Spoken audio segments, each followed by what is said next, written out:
नमस्कार. खिडकी अशीही आणि तशीही. लेखिका साधना मराठे. 800 खिडक्या 900 दारं, कोणा वाटेन बा गेली ती नार. या लोकगीताच्या ओळी ऐकताना खूपच मजा वाटते. पण मंडळी, सर्वप्रथम मनाची खिडकी उघडी ठेवली तरच या गाण्याची मजा लुटता येईल. हे जग किती सुंदर आहे याचं प्रत्यंतर येईल. जगात असंख्य चांगल्या वाईट गोष्टी घडत असतातच, पण त्या आपण किती स्वीकारायच्या आणि किती दुर्लक्षित करायच्या हे आपल्या मनावर अवलंबून असतं.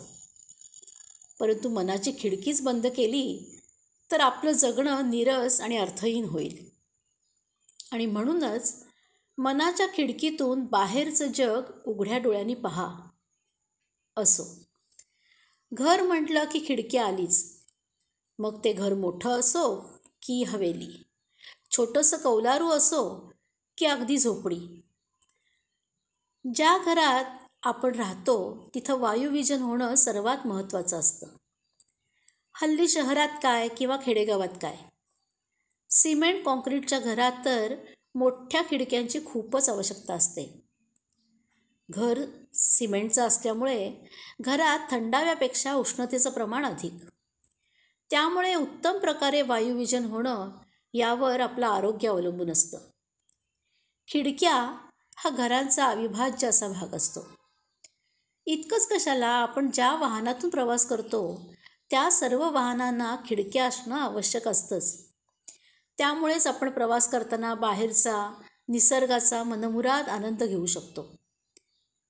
मग ती आकाशातली सैर असो किंवा बोटीतून समुद्र किंवा नद्या ह्याच्यातून केलेली सफर. रस्त्यावरून जात असणाऱ्या वाहनातून खड्डे किती आहेत ते आपण खिडकीतूनच पाहू शकतो. रस्त्यावरील खड्डे हाही आपल्या प्रवासात असताना जगण्या मरण्याचा अविभाज्य भाग आहे, हे आपण विसरून चालणारच नाही. या खिडकीतून आपण आणखीन बरंच काही पाहू शकतो. पौर्णिमेच्या चंद्राची कोर. खिडकी मोठी असेल तर गरमागरम चहा कॉफी घेत पावसाची विविध रूपं बघू शकतो. घराजवळून रस्त्यावरून धावणारी वाहनं, विविध रंगाढंगांची माणसं पाहू शकतो. खिडकीच्या दारावर आपल्या चोचीनं विविध पूर्ण आवाज काढून आपलं मनोरंजन करणारे इवले इवले छोटे पक्षी पाहू शकतो. खिडकीशी उभं राहून आपल्या छोट्या बाळाला चिवचा घास भरवतो आपण. तरुणाईच्या एकमेकांच्या प्रेमात असताना तो किंवा ती कुणाला कळणारही नाही किंवा दिसणारही नाही अशा पद्धतीने फ्लाइंग किस किंवा छोटासा रुमाल हलवून खिडकीतनंच निरोप देतात.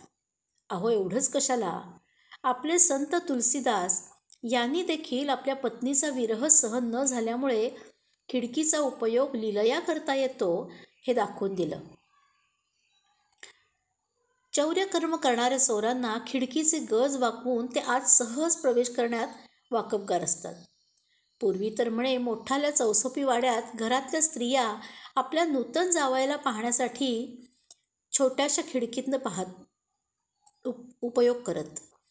खिडकीच्या जवळ जर एखाद्या सुगंधी फुलाची वेल हळूच डोकावत असेल तर त्या रातराणी, मोगरा, जाई, जुई, गुलाब ह्यांच्या सुगंधाने घर अगदी प्रसन्न तर राहतंच, पण रातराणीचा गोड दरवळ तुमच्यावर भरभरून सुगंधाची उधळण करतो. त्या सुगंधाचा भरभरून गोड वास जेव्हा दीर्घ श्वासा वाटे मनसोक्त अंतर्गात साठवता येतो ना, तो आनंद खरंच अपूर्वाईचा असतो. एक खिडकी अशीही असते की जी टिंगल टवाळ करणारी थोडीशी उनाड असते. त्या खिडकीशी उभं राहून आपण कुणाला दिसणार नाही अशा पद्धतीने शेरेबाजी करणारे महाभागही असतात. रस्त्यावरून गल्लीबोळातून निघणारे विविध प्रकारचे मोर्चे, जिंदाबाद मुर्दाबाद असे ओरडत जाणारे कार्यकर्ते यांची मजा आपण खिडकीतनंच बघू शकतो.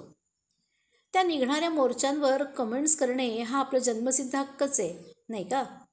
अशा या खिडकीचे विविध उपयोग बघता एका जीवघेण्या खिडकीची एक काळी बाजू पण असते. त्या बदनाम वस्तीतील त्या साऱ्याच खिडक्या बदनाम तर असतातच, पण टीसभर पोटाची खळगी भरण्यासाठी रात्र पसरतात चेहऱ्यावर रंगरंगोटी करत, अश्लील हावभाव करत गिऱ्हाईकाला आकर्षित करण्यासाठी त्या खिडकीत बसणाऱ्या अभागी स्त्रिया पाहिल्या की काळीज अगदी विदीर्ण होतं. अगदी लहान वयातील कोवळ्या मुलींपासून ते 50 पार केलेल्या स्त्रीपर्यंत. त्यांच्या कोमल तारुण्याचा धगधगता होमकुंड वासनेच्या लवलवत्या ज्वालांनी त्यांना बेचिराग करत असतो. त्या खिडकीलाही निश्चितच वेदना होत असतील, दुःख होत असेल, पण समाजाची आत्यंतिक गरज म्हणून त्याचा डांगोरा पिटला जातो. जगाच्या अंतापर्यंत ही खिडकी उघडीच राहणार. त्या अभागी जीवांना आशेच्या प्रकाशाची वाट माहीतच नसणं हेच त्यांचं दुर्दैव.